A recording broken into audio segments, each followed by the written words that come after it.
बिस्मिल्लाहिर्रहमानिर्रहीम, अस्सलाम वालेकुम नाज़रीन। प्रोग्राम क्रॉसिंग लाइंस में खुशामदीद। मैं हूं यासिर रशीद। नाज़रीन, अमेरिका ने ईरान की बहरी नाकाबंदी की तो उसका ख्याल था कि ईरान चंद ही रोज में घुटने टेक देगा, लेकिन अमेरिकी पॉलिसी साजों के दूसरे इंदाजों की तरह यह इंदाजा भी गलत साबित हुआ और अमेरिका अब एक ऐसी जंग में फंस चुका है जिसके बायस ट्रंप समेत अमेरिकी क़यादत शदीद दबाव में है। अमेरिकी सदर डोनाल्ड ट्रंप अगरचे पुरुम्मीद है कि अमेरिकी नाकाबंदी ईरान के तेल के कुओं को बंद करने के करीब पहुंच चुकी है और ईरान जल्द अमेरिकी शराइत के सामने सर झुकाने पर मजबूर हो जाएगा, लेकिन ऐसा होता हुआ फिलहाल दिखाई नहीं दे रहा। अमेरिकी वज़ीर खजाना स्कॉट बेसेंट ने भी गुज़श्ता रोज एक सख्त बयान में यह दावा किया कि बहरी नाकाबंदी के नतीजे में ईरान की तेल पैदा करने की सनत मफलूज होने के करीब है। उन्होंने यह भी कहा कि यह नाकाबंदी जारी रही तो ईरान के लिए जल्द ही कुओं से तेल निकालना मुमकिन नहीं रहेगा और पेट्रोल की शदीद किल्लत पैदा हो जाएगी। सदर डोनाल्ड ट्रंप ने भी कुछ इसी नौइयत का दावा करते हुए कहा कि ईरान खुद अमेरिका को यह पैगाम दे रहा है कि वह एक इंतहाई शदीद बहरान का सामना कर रहा है और चाहता है कि आबनाए हरमुज को फौरी तौर पर खोल दिया जाए। उन्होंने यह भी कहा कि ईरान इस दबाव के बायस जल्द किसी न किसी हल की तरफ बढ़ने पर मजबूर हो सकता है। अमेरिका गुज़श्ता कई हफ्तों से ईरानी बंदरगाहों की नाकाबंदी जारी रखे हुए है और उसके साथ साथ ईरानी तेल बरदार जहाजों की जब्ती और माली पाबंदियों के जरिए ईरान की तेल से हासिल होने वाली आमदनी को महदूद करने की कोशिश की जा रही है। इस हिकमत अमली का बुनियादी मकसद ईरान को एक ऐसे अमन मुआहिदे पर मजबूर करना है जो अमेरिकी मफादात के मुताबिक हो। ट्रंप ने 26 अप्रैल को भी यह कहा था कि ईरान के पास तेल की तरसील के लिए अब कोई जहाज बाकी नहीं रहा और अगर यही सूरत हाल जारी रही तो उसकी पाइपलाइंस दबाव के बायस फट सकती हैं। उन्होंने उस वक्त यह दावा किया था कि यह सब कुछ चंद दिनों में हो सकता है, लेकिन इन दावों के बरअक्स तवानाई के माहिरीन खबरदार करते हैं कि किसी भी नाकाबंदी के मुकम्मल माली और सनती असरात जाहिर होने में महीनों लगेंगे और फौरी तौर पर किसी बड़े निजाम के मुकम्मल तौर पर मफलूज होने का इम्कान ज्यादा नहीं। एदाद-ओ-शुमार इस कशमकश की पेचीदगी को मजीद वाज़ेह करते हैं। तहकीकी इदारे कैपलर के मुताबिक अमरीकी नाकाबंदी के बाद ईरान की यौमिया तेल बरामदात में नुमाया कमी आई। मार्च में यह बरामदात तकरीबन 18,50,000 बैरल यौमिया थी, जो अप्रैल के आखिर तक कम होकर तकरीबन 5,67,000 बैरल रह गई। ईरान को तेल की पैदावार में उस कमी ने मजबूर किया है कि वह अपनी पैदावार को बरकरार रखने के लिए तेल को जमीनी जखायर और समंदर में मौजूद बड़े टैंकर्स में महफूज करे। ईरान के पास तकरीबन 9 करोड़ बैरल तेल जखीरा करने की जमीनी गुंजाइश है, जबकि उसके जेरे कंट्रोल 19 बड़े क्रूड कैरियर्स हैं जिनमें हर एक तकरीबन 20 लाख बैरल तेल जखीरा कर सकता है। यह जहाज दरअसल समुद्र में तैरते हुए जखायर का किरदार अदा कर रहे हैं, लेकिन यह हिकमत अमली भी महदूद मुद्दत के लिए ही कारआमद साबित हो सकती है। ब्लूमबर्ग के तज्जियाकारों के मुताबिक ईरान मौजूदा सतह पर तकरीबन 2 माह तक अपनी पैदावार जारी रख सकता है, जबकि कैपलर का अंदाजा है कि जखीरा करने की गुंजाइश सिर्फ 12 से 22 दिन के लिए काफी हो सकती है और अगर नाकाबंदी जारी रही तो ईरान को मई के वस्त तक अपनी यौमिया पैदावार 27,50,000 बैरल से कम करके तकरीबन 12 से 13 लाख बैरल तक लाना पड़ सकती है, जो एक बड़ी कमी होगी। लेकिन उसका मतलब यह नहीं कि कुएं मुकम्मल तौर पे बंद हो जाएंगे, बल्कि पैदावार को जुज़वी तौर पे कम किया जाएगा ताकि निजाम पर दबाव कम रहे। दूसरी जानिब अमेरिका का दावा है कि ईरान की नाकाबंदी जारी है। अमेरिकी सेंट्रल कमांड के मुताबिक अब तक 37 जहाजों का रुख मोड़ा जा चुका और ईरानी बंदरगाह चाबहार में 20 से ज्यादा तेल बरदार जहाज फंसे हुए हैं जो बाहर नहीं जा पा रहे, जबकि आम हालात में रोजाना सिर्फ 5 जहाज वहां मौजूद होते थे। यह सूरत हाल इस बात की निशानदही करती है कि समुद्री रास्ते पर दबाव हकीकी है, लेकिन उसके बावजूद मुकम्मल कंट्रोल हासिल नहीं हो सका। इसी खला को ईरान ने अपने शैडो फ्लीट के जरिए पुर करने की कोशिश की। यह एक पेचीदा नेटवर्क है जिसमें पुराने टैंकर्स, जाली कंपनीज और मुख्तलिफ परचमों के तहत चलने वाले जहाज शामिल हैं। गैर सरकारी एदाद-ओ-शुमार के मुताबिक ईरान के कम अज कम 26 जहाज अमेरिकी नाकाबंदी को चकमा देकर तेल और गैस की तरसील में कामयाब रहे, जबकि टैंकर ट्रैकर के मुताबिक तकरीबन 40 लाख बैरल तेल पहले ही नाकाबंदी की लकीर उबूर कर चुका है, जिससे यह जाहिर होता है कि अमेरिका की जानिब से मुकम्मल नाकाबंदी अब तक अमली तौर पर मुमकिन नहीं हो सकी। ईरानी हुकाम इस सूरत हाल को मुख्तलिफ जाविये से देखते हैं और अमरीकी दावों को मुस्तरद करते हैं। इसके साथ साथ ईरानी पार्लियामेंट की तवानाई कमेटी के रुकन अब्दुल हुसैन हिम्मती का कहना है कि कुओं के बंद होने या पाइपलाइंस के फटने के दावे महज नफ्सियाती दबाव बढ़ाने के लिए किए जा रहे हैं। उन्होंने कहा कि ईरान को अपनी पैदावार के हवाले से कोई बड़ा मसला दरपेश नहीं, क्योंकि उसका निस्फ से ज्यादा तेल अंदरूने मुल्क इस्तेमाल होता है, इसलिए दाखिली जरूरियात के बायस कुएं बंद नहीं होंगे। अब्दुल हुसैन हिम्मती ने यह भी कहा कि ईरान अपनी बरामदात को कुछ अरसे तक जखीरा कर सकता है और अगर उसे मजबूर किया गया तो वह ऐसे इकदाम करेगा जिससे इससे पूरे खित्ते की तेल की तरसील मुतासिर हो जाएगी। यही मौक़िफ़ दीगर ईरानी रहनुमाओं के बयानात में भी झलकता है। ईरानी अरकान पार्लियामान का कहना है कि बुलंद आलमी कीमतों के बायस ईरान की तेल आमदनी कम से कम 2 गुना हो चुकी है और ईरान तकरीबन 12 लाख बैरल यौमिया की सतह पर अपनी बरामदात जारी रखे हुए है। यह दावा भी किया जा रहा है कि जंग में ईरान का पलड़ा भारी है और उसने अभी अपने तमाम पत्ते नहीं खेले।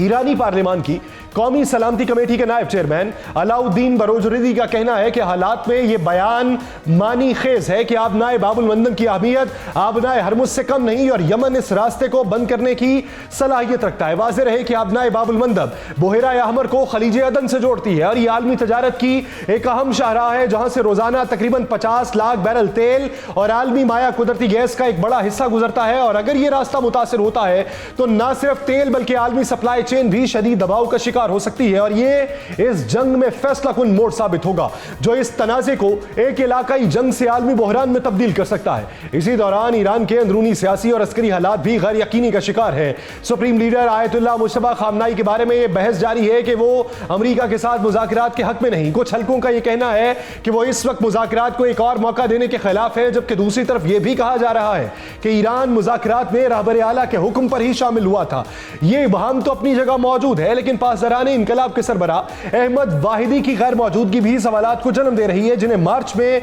पासदारान इनकलाब के सरबराह मोहम्मद पाकपूर और दीगर सीनियर अफसरान की शहादत के बाद पासदारान इनकलाब का कमांडर इन चीफ मुकर्रर किया गया था। वो इससे पहले पासदारान इनकलाब के डिप्टी आर्मी चीफ के ओहदे पर खिदमात अंजाम दे रहे थे और आखिरी बार 11 फरवरी को मंजर आम पे आए थे जब उन्होंने ईरान के जनूबी शहर शिराज में ईरान के इस्लामी इनकलाब की 47वीं सालगिरह के मौके पर मुनक्किदा एक रैली में दुश्मन को ईरान के खिलाफ किसी भी मुहिम जोई से बाज रहने की तंबीह की थी। कुछ हल्कों की जानिब से यह कहा जा रहा है कि आयतुल्लाह मुज्तबा खामनाई और जनरल अहमद वाहिदी को इसलिए मंजरनामे से दूर रखा जा रहा है क्योंकि उनकी जानों को खतरा है और अमेरिका और इजराइल ईरान को कमजोर करने के लिए एक बार फिर ईरानी क़यादत को निशाना बना सकते हैं। इस तमाम सूरत हाल में अमरीकी नाकाबंदी के बायस अगरचे ईरान की तेल बरामदात मुतासिर हुई और ईरान पर दबाव भी बढ़ा, लेकिन यह कहना कि ईरान के तेल के कुएं बंद होने के करीब है एक मुबालगा आमेज दावा महसूस होता है, क्योंकि ईरान के पास अब भी जखीरा करने की गुंजाइश, मुतबादिल रास्ते, दाखिली खपत और इलाकाई दबाव के कई ऑप्शंस मौजूद है। लेकिन अमरीकी क़यादत को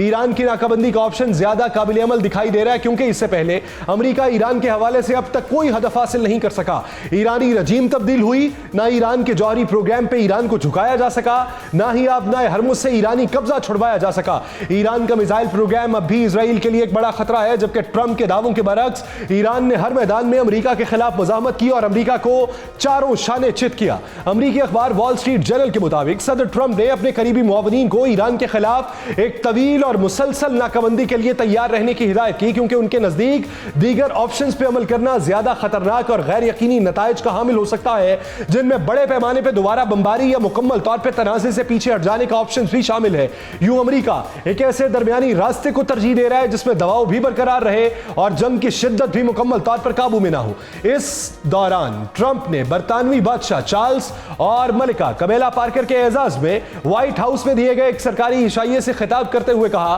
कि इस जंग में कामयाबी का दावा हम करते हैं, लेकिन यह भी कहा कि अमेरिका बहुत अच्छा जा रहा है और ईरान को अस्करी तौर पर शिकस्त दी जा चुकी है। उन्होंने एक बार फिर यह कहा कि अमेरिका ईरान को कभी जौहरी हथियार हासिल नहीं कर देगा, लेकिन जमीनी हकाइक मुकम्मल तौर पर एक मुख्तलिफ तस्वीर पेश करते हैं। एक रिपोर्ट यह बताती है कि अमरीकी इंटेलिजेंस इदारे इस बात का तफसीली जायजा ले रहे हैं कि अगर ट्रंप इस 2 माह तवील जंग के बाद यकतरफा तौर पर फतह का ऐलान कर देते हैं तो ईरान इस पर क्या रद्द-ए-अमल जाहिर करेगा। और यह तज्जिया महज अस्करी नहीं बल्कि सियासी तनाजुर में किया जा रहा है, क्योंकि यह जंग अब व्हाइट हाउस के लिए एक बोझ बनती जा रही है। हजारों हलाकतों के बाद अमरीकी अवाम में इस जंग की मकबूलियत कम हो चुकी और खदशा है कि अगर यह सूरत हाल जारी रही तो साल के आखिर में होने वाले वस्त मुद्दती इंतखाबात में रिपब्लिकन पार्टी को भारी नुकसान उठाना पड़ेगा। जराये के मुताबिक इंटेलिजेंस कम्युनिटी इस सवाल पर भी गौर कर रही है कि अगर अमेरिका अचानक पीछे हटता है तो उसके असरात क्या होंगे। एक इब्तदाई जायजे में यह बात सामने आई कि ट्रंप अगर फतह का ऐलान करके खित्ते में फौजी मौजूदगी कम कर दे तो ईरान मुमकिन तौर पर इसे अपनी जीत समझेगा,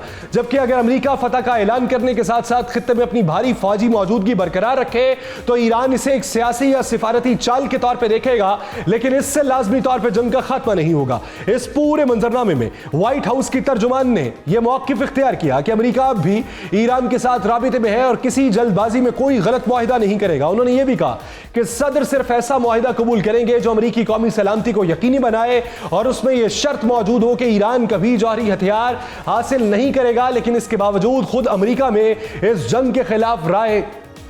बढ़ती चली जा रही है। एक सर्वे के मुताबिक सिर्फ 25% अमेरिकी शहरियों का यह ख्याल है कि ईरान जंग से अमेरिका ज्यादा महफूज हुआ, जो इस बात की निशान नहीं करता है कि ट्रंप और उनकी हुकूमत पर सियासी दबाव मुसलसल बढ़ रहा है। ट्रंप इंतजामिया के अंदर भी यह तस्लीम किया जा रहा है कि सदर पर जंग खत्म करने का दबाव गैर मामूली तौर पर बढ़ चुका। और दिलचस्प बात यह है कि अमेरिकी इंतजामिया अब भी मुख्तलिफ फौजी ऑप्शन पे गौर कर रही है, जिनमें ईरानी क़यादत और अस्करी अहदाफ पर दोबारा फजाई हमले शामिल हैं। लेकिन बड़े पैमाने पर जमीनी हमले जैसे इकदामात के इम्कानात पहले के मुकाबले में कहीं कम हो चुके हैं, जिससे एक बार फिर यह जाहिर हुआ कि अमेरिका अब एक महदूद लेकिन मुसलसल दबाव की हिकमत अमली जारी रखने में दिलचस्पी लेता है। दूसरी जानिब ईरान ने भी इस जंग में अपनी कार्रवाइयों को नुमाया करते हुए एक मुख्तलिफ बयानिया पेश किया। ईरानी फौज के तर्जुमान ब्रिगेडियर जनरल मोहम्मद एक्रेमिनिया ने तस्दीक की कि ईरानी लड़ाका तैयारों ने खलीज फारिस के इलाके में एक अमेरिकी फौजी अड्डे को कामयाबी से निशाना बनाया। उन्होंने यह भी कहा कि अगरचे जंगबंदी का ऐलान हो चुका, लेकिन ईरान इसे जंग का मुकम्मल खात्मा नहीं समझता और किसी भी नई जारहियत का जवाब नए तरीकों और नए महाजों पर देने के लिए तैयार है।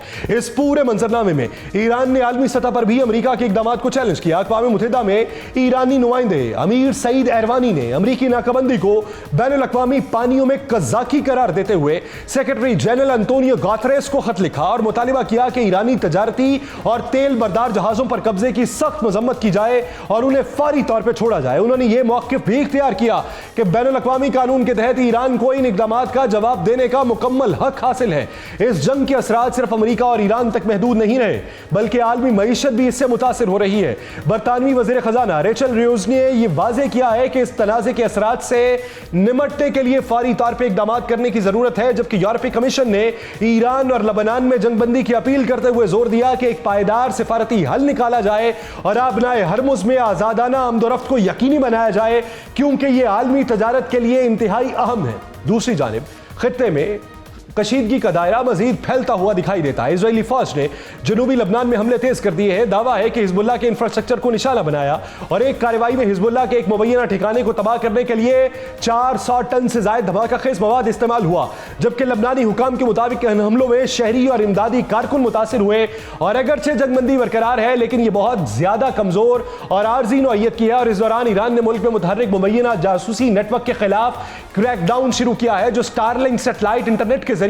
मालूमात बैरूने मुल्क मुंतकिल कर रहे थे। ईरान के चीफ जस्टिस गुलाम हुसैन मोहसिनी ने ऐलान किया कि रियासत मुखालिफ सरगर्मियों में मुलव्वस अफराद के असासे जब्त किए जाएंगे, लेकिन उन्होंने बैरूने मुल्क मुकीम ईरानियों को वतन वापसी की दावत भी दी। दूसरी तरफ ईरान ने रूस और चीन के लिए परवाजों की बहाली का ऐलान किया, जो तकरीबन 60 रोज के वक्फे के बाद एक अहम पेशरफ्त है, लेकिन उस पर भी अमरीकी दबाव मौजूद है, क्योंकि अमरीका वाज़ेह कर चुका कि जो भी इदारा ईरानी फजाई सरगर्मियों में मुआवनत करेगा वो पाबंदियों की जद में आएगा। इस दौरान आलमी मंडियों में बेचैनी बढ़ती जा रही है। एशियाई मार्केट में तेल की कीमतें तेजी से ऊपर गईं और ब्रेंट खाम तेल $111 फी बैरल से तजावुज कर चुका है, जबकि अमेरिका में भी पेट्रोल की कीमतें जंग के आगाज के बाद बुलंद तरीन सतह पर पहुंच चुकी हैं और पेट्रोल की औसत कीमत $4.18 फी गैलन तक जा पहुंची। यूं ईंधन की कीमतों में तकरीबन 40% इजाफा हुआ। इस वक्त सूरत हाल यह है कि अमेरिकी नाकाबंदी के जरिए ईरान को दबाव में लाकर इस जंग में फतह हासिल करने की कोशिश की जा रही है, तो दूसरी तरफ ईरान की कोशिश यह है कि वह अमेरिका को थका कर यह जंग खत्म करने पर मजबूर करे।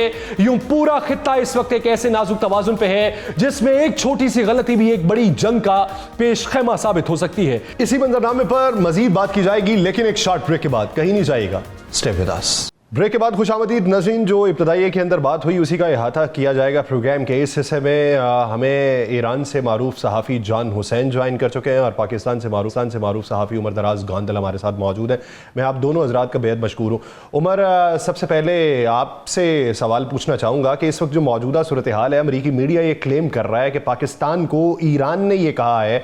कि हम सुप्रीम लीडर के साथ गुफ्तगू कर रहे हैं और एक रिवाइज्ड प्रपोजल जो है वो आपको भिजवाते हैं। अब इस ज़मन के अंदर अमरीकी मीडिया का ये जो क्लेम है, इसको किस हद तक मुस्तनद माना जा सकता है और किस हद तक ये राय रखी जा सकती है कि ईरान कुछ चीज़ों के ऊपर फ्लेक्सिबिलिटी जो है वो अमेरिकन गवर्नमेंट को दे सकता है?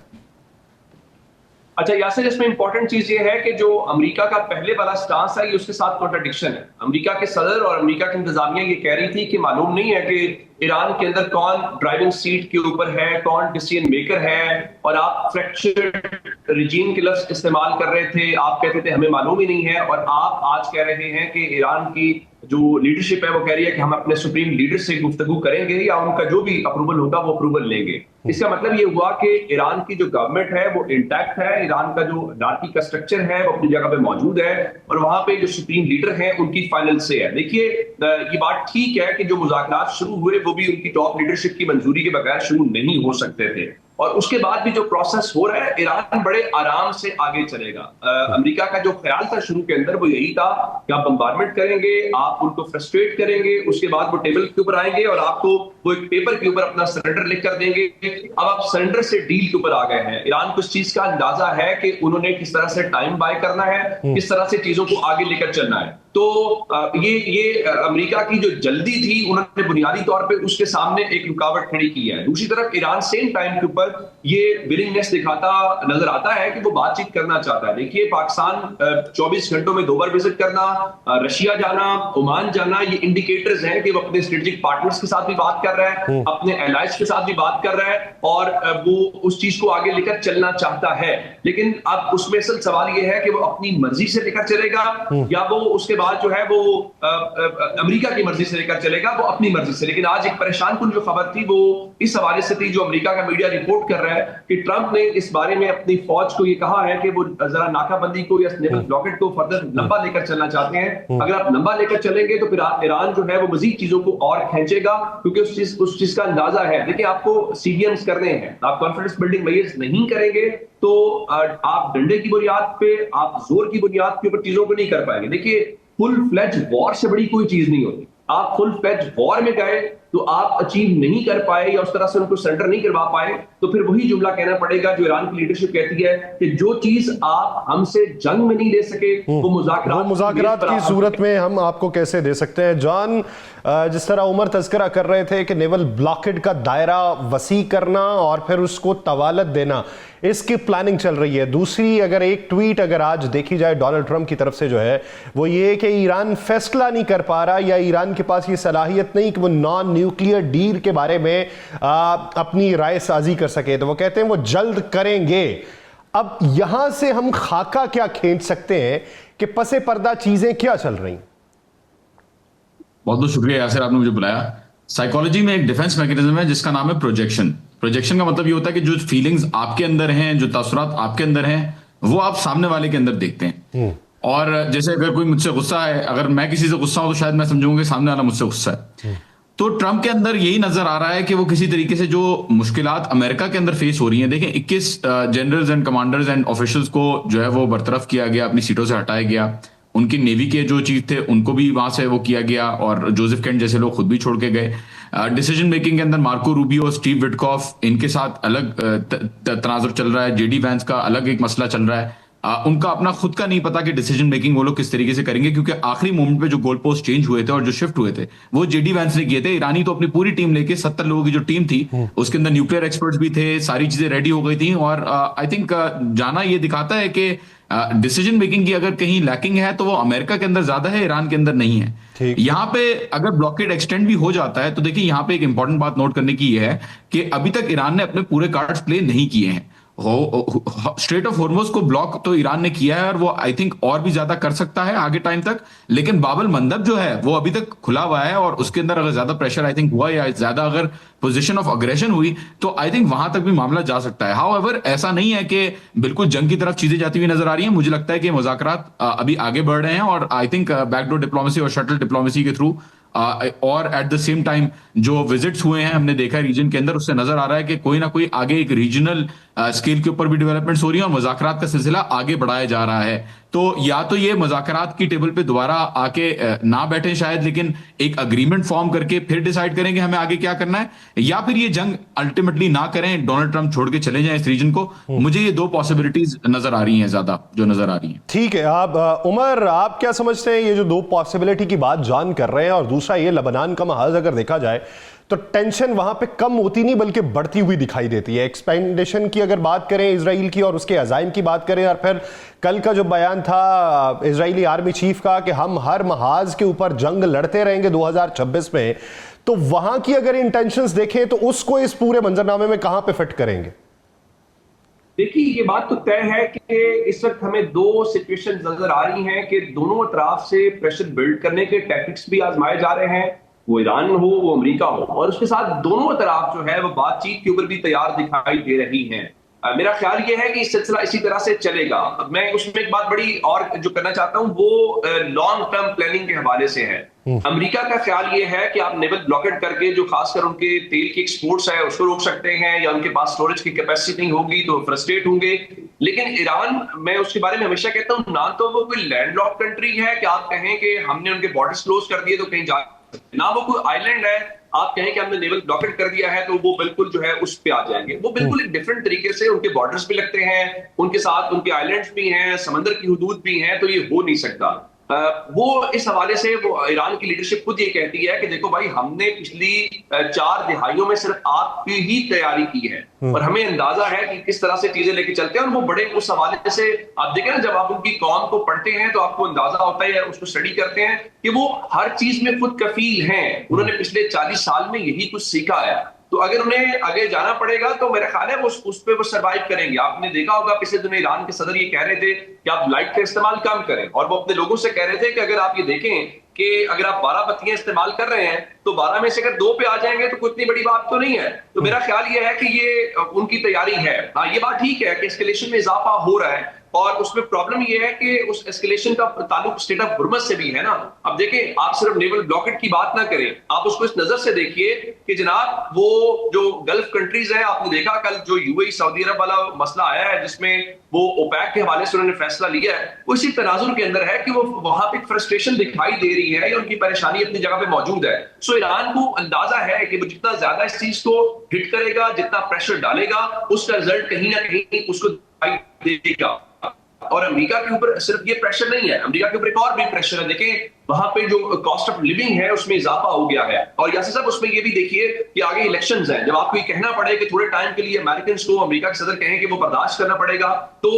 जब ये नेवल ब्लॉकेट जारी रहेगा, सिर्फ हुर्मुज़ बंद रहेगी, तो आपको पता है कि दुनिया के अंदर जो पेट्रोलियम प्राइसेस हैं, जो गैस प्राइसेस हैं, या ओवर इन्फ्लेशन है, उसका बहुत बड़ा इंपैक्ट आएगा, वो पूरी वर्ल्ड के ऊपर आएगा। तो ये हो नहीं सकता कि उसके ऊपर दुनिया का कंसर्न ना हो। यानी आज भी पाकिस्तान के वजीर आजम हमने देखा, वो कह रहे थे कि भाई आज देखें, मेरे सामने आज का डाटा $114 फी बैरल के ऊपर जो है वो ब्रेंट क्रूड ऑयल पहुंचा हुआ है, तो उसका इंपैक्ट तो आएगा, तो आप आइसोलेट नहीं कर सकते। सो ये कहना कि आपके पास बहुत कार्ड्स हैं, ईरान के पास कोई कार्ड्स नहीं है, मेरा ख्याल है मैं उस चीज से इत्तेफाक नहीं करता। ईरान के पास भी बहुत कार्ड्स हैं और वो लॉन्ग टर्म या सस्टेनेबल तरीके से इस चीज को सर्वाइव करेगा। जॉन, ईरान के पास कार्ड्स की अगर बात की जाए तो आज के दादोशुमार ये बताते हैं कि $1 के बदले में ईरान की करेंसी जो है वो 11 लाख ईरानी रियाल तक पहुंच चुकी है।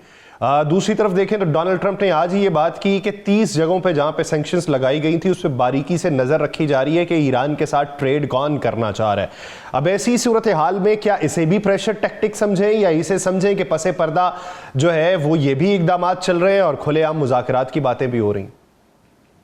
नहीं, डेफिनेटली देखें, प्रेशर टैक्टिक तो है। जो चीज वो जंग में नहीं जीत पाए वो नेगोशिएटिंग टेबल पे किसी तरीके से मिल जाए। और मेरा एक आखिरी सवाल आपसे कि पाकिस्तान जो है वो एक म्यूचुअल ट्रेड करना चाहता है ईरान के साथ और ट्रांजिट रूट फराहम कर रहा है, ये क्या इश्योरिटी के बाद की सूरत हाल है, या ये हम इंसानियत की बुनियाद पे कर रहे हैं? देखिए,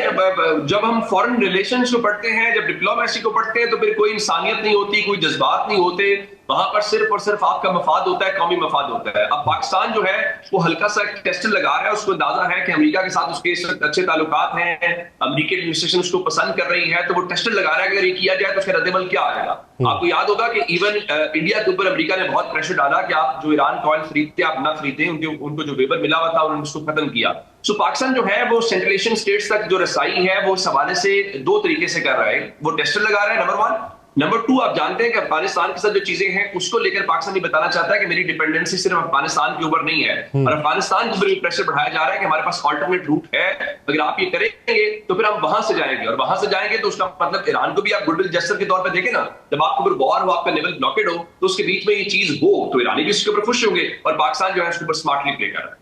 पाकिस्तान इसमें स्मार्टली प्ले कर रहा है और इसमें दो तरफा मफादात हैं जिनको मलहूज़े खातिर रखा जा रहा है। बहुत शुक्रिया उमर दराज गोंजल इस हवाले से अपना वक्त देने के लिए। नाज़रीन, एक ब्रेक के बाद इसी मामले के ऊपर बात की जाएगी, दीगर मेहमान भी हमारे साथ मौजूद होंगे, जान भी मौजूद होंगे, कहीं नहीं जाएगा। Stay with us. Welcome back नाज़रीन, प्रोग्राम के इस हिस्से में बातें वही होंगी लेकिन मुख्तलिफ ज़ावियों के साथ, और बिलखुसूस इसमें लबनान बारे में बात की जाएगी कि लबनान वाला जो एस्पेक्ट है ये किस हद तक क्रूशल है, वहाँ का आउटकम क्या निकल सकता है। जॉन हुसैन हमारे साथ ही मौजूद हैं, लेकिन इसी बीच में हमें ज्वाइन किया है सीनियर जर्नलिस्ट हैं, इन्वेस्टिगेटिव जर्नलिस्ट हैं, तारिक हबीब साहब हमें स्टूडियो में ज्वाइन कर चुके हैं। तारिक साहब, बहुत शुक्रिया आपके वक्त का। जॉन, जिस तरह ब्रेक से पहले आपसे मैं बात कर रहा था और मैंने हवाला भी दिया कि $1 जो है वो तकरीबन हो चुका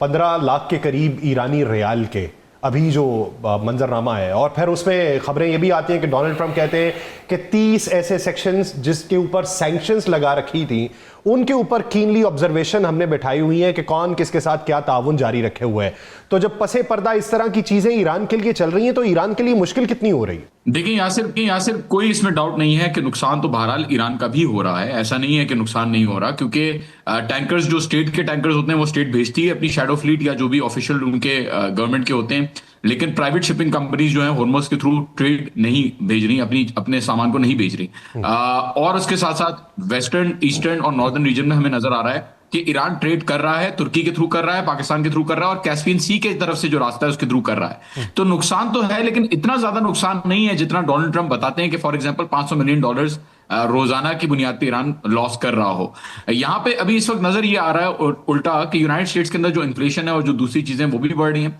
और जो सैंक्शंस की बात हो रही है पर्टिकुलरली के जो लोग ईरान के साथ डील कर रहे हैं उनके ऊपर सैंक्शन लगाई जाएगी, इस बात के अंदर भी कुछ ज्यादा मजबूती आई थिंक यूनाइटेड स्टेट्स की तरफ से नहीं दिखाई जा सकती, क्योंकि आहिस्ता आहिस्ता यूनाइटेड स्टेट्स का जो बुत था, जो भरम था, वो टूटता हुआ नजर आ रहा है पूरी दुनिया के सामने। पहले जो एलाइज यूरोपियन कंट्रीज नेटो घबराते थे यूनाइटेड स्टेट्स से, उनकी पावर से, उनके ऊपर डिपेंडेंट थे, आज वो खुल के यूनाइटेड स्टेट्स को मना भी कर। डोनाल्ड ट्रंप तो हत्ता के ताइवान, साउथ कोरिया, जापान और ऑस्ट्रेलिया तक से बुरा मान गए हैं कि वो क्यों साथ नहीं दे रहे। तो देखिए, वक्ती तौर पे प्रेशर को इंक्रीज किया जाएगा, लेकिन यूनाइटेड स्टेट्स की आवाम का जो प्रेशर है, और 2-3 फैक्टर्स हैं इसके अंदर जो जाहिर है इंपॉर्टेंट, जिस तरीके से एडजस्ट कर रही है, या फॉर एग्जांपल अभी जो चाइना का विजिट आ रहा है, और फॉर एग्जांपल यूनाइटेड स्टेट्स के अंदर जो कांग्रेस की अप्रूवल्स रिक्वायर्ड होती है 60 डेज ऑफ वॉर के बाद, आई थिंक वो फैक्टर्स ऐसे हैं जिसकी वजह से ट्रंप इस वक्त फंस चुके हैं। जैसा कि चांसलर जो हैं जर्मनी के, उन्होंने कहा कि जी ईरान इनको जलील कर रहा है। तो आई थिंक इस वक्त वहां पे यूनाइटेड स्टेट्स में पोजीशन ज्यादा खतरनाक है बनस्बत ईरान के, क्योंकि ईरान के पास तो ऑलरेडी खोने को बहुत कम चीजें हैं। ऑलरेडी वो वॉर एक जंग के थ्रू गुजरी हुई सोसाइटी है, और काफी टाइम से ये प्लानिंग करते हुए आ रहे हैं इस जंग के लिए। तो देखना ये है कि कौन जल्दी फोल्ड करता है, और मेरे ख्याल में ट्रंप जो है वो जल्दी फोल्ड करेंगे, ईरान इसमें फोल्ड नहीं करेगा। ठीक, तारिक साहब, अगर देखा जाए तो लबनान की अगर सूरत हाल देखें, लबनान के बारे में ये भी है कि जंगबंदी हो जाएगी, लबनान के बारे में ये भी है कि मुज़ाकरात हो जाएंगे, लेकिन इसी के बीच में तौसी पसंदाना इज़ाम जो इजराइल के हैं वो होते दिखाई देते हैं। आपने बड़ा नज़दीक से हिज़्बुल्लाह का पूरा सेटअप देखा हुआ है, उनका जो पूरा सेटअप है, क्या ऐसा कोई मुज़ाकराती मंजरनामा हो सकता है कि जिसमें हिज़्बुल्लाह भी शामिल हो, और क्या ऐसा हो सकता है कि हिज़्बुल्लाह शामिल ना हो और लबनान एग्रीमेंट कर ले और हिज़्बुल्लाह भी उसको मानने की कायल हो जाए? देखिए यासिर भी, ये हिज़्बुल्लाह का जो लबनान का सेटअप है उसमें आप ये बात तो निकाल दें कि हिज़्बुल्लाह को माइनस करके वहाँ पे किसी तरह की कोई डेवलपमेंट भी हो सकती है, चाहे वो जंग हो या जंग बंदी हो। हिज़्बुल्लाह की जो जनूबी लबनान की जो सरहद लगती है इसराइल के साथ, तकरीबन 125 किलोमीटर की, वहाँ पर इसराइल की और लड़ाई जो बाकायदा तौर पे रहती है वो हिज़्बुल्लाह के साथ रहती है। जब हमने इसे कवर किया था, मैं वहाँ पर जनूबी लबनान में था जब ये लड़ाई शुरू हुई थी, तो हमने वहाँ देखा था कि वहाँ जहाद इस्लामी भी एक्टिव थी कुछ कस्बों में हमास के ग्रुप जो भी एक्टिव थे। लेकिन हिजबुल्लाह की सबसे बड़ी कामयाबी वहाँ पे जनूबी लबनान में ये थी कि उसने तमाम धड़ों को अपने साथ मिलाया हुआ था और ये पूरी बॉर्डर लाइन जो है ये इसराइल के ख़िलाफ़ एक बड़ी रेजिस्टेंस के तौर पे सामने आई थी। आप ये देखें कि अभी हालिया जो बम्बारमेंट की है कफ़र किला का जो एक कस्बा है जो बिल्कुल जो है वो बॉर्डर पे लगता है, और ये जो इसराइल की जानिब से एक दीवार कंक्रीट की बनाई जा रही थी बॉर्डर पे, वो बुनियादी तौर पे वहीं से स्टार्ट की गई थी। ये इसके ऊपर 7वीं बमबारी थी इसराइल की इस जंग के दौरानिए में। और आप ये देखें कि कफ़र किला के इस इलाके पे वो रेजिस्टेंस इसराइल उसको ख़त्म करना तो बहुत दूर की बात है, उसमें किसी तरीके की कमी भी नहीं ला सका। अब ये बात अगर लबनान के हवाले से कही जाए कि जनूबी लबनान, अच्छा अगर ये कहा जाता है कि हिजबुल्लाह को माइनस किया जाएगा तो फिर आप ये कह रहे हैं बुनियादी तौर पर जो भी इस नुक्ते को डिस्कस कर रहे हैं कि आप जनूबी लबनान को माइनस कर देंगे, तो ये ऐसा मुमकिन नहीं है। तो हिजबुल्लाह को माइनस करके वहाँ पे किसी तरह की डेवलपमेंट की तवक्का रखना, ये मेरा ख्याल है कि ये एक जो है वो दीवाने का ख्वाब ही हो सकता है, बाकी इसके ऊपर कोई इस तरह की पॉजिटिव चीज़ नज़र नहीं। ठीक, जॉन आप इस बारे में क्या राय रखते हैं कि हिजबुल्लाह का महाज जो है वहाँ पे शिद्दत किस हद तक कम हो सकती है और उसका आउटकम क्या निकल सकता है, और इस ज़मन के अंदर जो पहली एक नेगोशिएशन हुई थी उसका अगर तसलसल देखा जाए तो वो पाया तकमील तक पहुँचता कितना दिखाई देता है? देखिए, लबनान और इसराइल के बीच में जाहिर है, हिजबुल्लाह और इसराइल के बीच में जाहिर है टेंशन हमेशा से रहे हैं। आई थिंक हमेशा इनके टेंशन जो उस तरीके के हैं कि जो इंगेजमेंट्स होती हैं वो थोड़ी बहुत रहेंगी बॉर्डर तक, लेकिन ओवरऑल मैस इंकर्जन इसराइल की तरफ से ये चीज जो है वो एक सीरियस आई थिंक वायलेशन होगी, और वायलेशन अभी भी आई थिंक चल रही है जब वो अटैक्स कर रहे हैं साउथ लेबनान के अंदर। फॉर एग्जांपल काबरिका के अंदर, बारशीद के अंदर, काफरा के अंदर, इन सारी जगहों पे अटैक्स किए हैं इसराइल ने। आज सुबह भी, कल भी जो अटैक्स हुए थे उसमें 5 लेबनानी खवातीन, जिसमें एक हामला भी थी, और 3 बच्चे, 3 सिविल डिफेंस वर्कर्स लेबनान के अंदर, इन सबको शहीद किया गया इसराइल की तरफ से। तो कॉन्स्टेंटली आई थिंक इसराइल और हिजबुल्लाह इस चीज के अंदर, इस जंग के अंदर अभी भी इंगेज्ड हैं। दोनों फरीकैन, फॉर एग्जांपल जहां पे सीज लगी हुई है हिजबुल्लाह के इलाकों में, वहां पे सीज को खत्म करने के लिए हिजबुल्लाह भी एक्टिवेट हो रही है, और इसराइल के जो गोल्स हैं जो बॉर्डर इंकर्जन के अंदर उनको पीछे रिपेल करना है, वो भी कंटिन्यू रख रहे हैं। तो आई डोंट थिंक कि कोई भी मुआहिदा लबनान को एक्सक्लूड करके होगा। पहले भी आपने देखा था कि जब मुज़ाकरात में ईरान जा रहा था तो ईरान दोनों दफा तभी राजी हुआ आने के लिए जब लबनान का इशू रिजॉल्व किया गया और जब यहां पे लबनान के अंदर सीज फायर हुई। तो आई थिंक आगे भी जो भी अग्रीमेंट होता है वो किसी भी तरीके से रेजिस्टेंस ग्रुप्स को एक्सक्लूड करके नहीं होगा। और हमास के स्टेटमेंट्स और हिजबुल्लाह के स्टेटमेंट्स, हुतियों के स्टेटमेंट्स, इन सारे ग्रुप्स के स्टेटमेंट्स बड़े इंपॉर्टेंट हैं। इराक के सेंटिमेंट्स भी बड़े इंपॉर्टेंट हैं इन सारी चीजों को आगे ले जाने के लिए, क्योंकि ये वो ग्रुप्स हैं जिनके लिए ईरान लड़ता हुआ आ रहा है। और ईरान का कहना यह है कि हम एक उसूली जो बुनियादी मकसद है रेजिस्टेंस को सपोर्ट करने का और एंटी इंपीरियलिस्ट होने का, इस मकसद को ईरान जो है वो अबैंडन नहीं कर सकता, छोड़ नहीं सकता इतनी आसानी से। ठीक, तारिक साहब, अगर उर्फ़े आम में लोगों को समझाया जाए, अभी लोगों को शायद इस बारे में सही मालूमात भी नहीं कि हिजबुल्लाह का सेटअप पूरा कैसे है और फिर दीगर लबनान का सेटअप कैसे है, वहाँ की जो हुकूमतें हैं और हिजबुल्लाह का जो चार्ज है उसमें बुनियादी फ़र्क क्या है, वो फ़र्क ज़रा समझाइए और फिर उस फ़र्क की बुनियाद के ऊपर बताइए कि जो लबनानी हुकूमत है उसके हिजबुल्लाह के साथ ताल्लुकात कैसे। देखिए यासिर भाई, इसमें एक ये है कि लबनान की जो गवर्नमेंट है वो 3 हिस्सों में, हम उसे ये कह सकते हैं कि 3 हिस्सों में तकसीम है, या 3 जो इतने ग्रुप्स हैं उनका शेयर होता है। वहाँ पे जो सुन्नी आबादी है गवर्नमेंट में उसका शेयर होता है, जो क्रिश्चियंस हैं उनका शेयर होता है, और फिर ये जो अहले तशी मकतबा फ़िक्र है इसका शेयर होता है। जो हिजबुल्लाह है ये बाकायदा तौर पे गवर्नमेंट में भी शामिल होती है, बल्कि जो गवर्नमेंट बनाई जाती है वो उसमें हिजबुल्लाह का रोल होता है और वो हिजबुल्लाह की मर्ज़ी के बगैर नहीं बन सकती। जहाँ तक ये बात आती है कि हिजबुल्लाह का असर रसूख कितना है, उसका स्ट्रक्चर कैसा है, तो मैंने अभी जैसे आपको बताया कि जो जनूबी लबनान है उसमें हिजबुल्लाह का स्ट्रक्चर बहुत ज़्यादा मजबूत है, और वहाँ पे बाकायदा नेटवर्क बना हुआ है, सुरंगों का नेटवर्क है, जो हम अब वीडियोस दिखा भी चुके हैं अपने सुनो टीवी के चैनल से। वहाँ पे जो हिजबुल्लाह के जो वहाँ पे लिंक्स थे, उन्होंने जब मूव करवाया वो अपनी सुरंगें दिखाई, तो हम उनकी वीडियोज़ भी चला चुके हैं। वहाँ पर उनका नेटवर्क बहुत मजबूत है और फिर उनका स्ट्रक्चर इस कदर मजबूत है, आप इससे अंदाज़ा कर सकते हैं कि जैसे अभी ये जॉन साहब भी बता रहे थे कि वहाँ पे बम्बारमेंट जारी है, वहाँ पे शहादतें हो रही हैं, सारे मामलात हो रहे हैं, सिवाय 3 कस्बों के जो अभी तक की इत्तलात हैं, कस्बे मुकम्मल तौर पे खाली नहीं किए गए। यानी एक होता है कि जहाँ बम्बारमेंट शुरू हो जाए आबादी वहाँ से पीछे चले जाती है, तो ऐसा तो हुआ है कि बैरूत की तरफ लोग आए हैं, लेकिन कस्बे मुकम्मल तौर पे खाली नहीं हुए कि जब ये मामलात अभी दोबारा शुरू हुए लबनान पे जो अटैक इज़राइल ने शुरू किए, उस दौरान जब वहाँ हमने अपने दोस्तों से रब्ते किए जो हमारे साफ़ी दोस्त हैं और जो हमारे सोर्सेज थे, तो उन्होंने बताया कि इन कस्बों में अभी भी लोगों की मौजूदगी है। लोग वापस जाने के बजाय रजिस्ट करने को जो है वो फोकियत दे रहे हैं और वो रजिस्ट करते हुए नज़र आ रहे हैं। तो एक चीज़ तो ये होगी, जब रजिस्टेंस वहाँ पर बढ़ती है और इसराइल को अपनी नज़र आता है कि वो जो एक मकसद लेके आया था कि वो तोसी करेगा अपने बॉर्डर में और फिर कुछ बॉर्डर के कुछ हिस्से को जो है वो कवर करके और वहाँ से जो है वो हिजबुल्लाह को रिमूव करेगा, तो उसमें से किसी एक नुक्ते पर भी किसी एक हदफ को भी अचीव नहीं कर सका, जिसकी वजह से जो ये मुज़ाकरात की जब बात आती है तो फिर ये कहा जाता है कि हाँ जी मुज़ाकरात की तरफ आ जाएं। आप ये देखें कि जो जानी नुकसान की इत्तलात हैं, कुछ वीडियोज़ भी सामने आई इजरायली फ़ौजियों की, वो भी हमें जो है वो इसी बॉर्डर पर ज़्यादा नज़र आती हैं, इसी एक लाइन पर, ये जो जनूबी लबनान का और जो इज़राइल का बॉर्डर है, इस पर हमें वो ज़्यादा नज़र आती हैं। हमले उसी शिद्दत से जारी हैं, उनमें जो है हम ये कह सकते हैं कि मतलब पहले जो है वो बिल्कुल बॉर्डर लाइन पे हो रहे थे, अब 13 किलोमीटर का जो है वो सामने आ रहा है, जो अभी देखने में आ रहा है, जहाँ से जो है वो इजरायली फोर्सेस पे हमले हो रहे हैं। तो ये स्ट्रेटेजिक प्लानिंग भी हो सकती है और इसके साथ साथ जो है वो ये बात बिल्कुल वाज़े नज़र आ रही है कि जो हिजबुल्लाह का सेटअप जिस तरीके से काम कर रहा था वेरी फर्स्ट डे, यानी इस जंग के आगाज़ पे,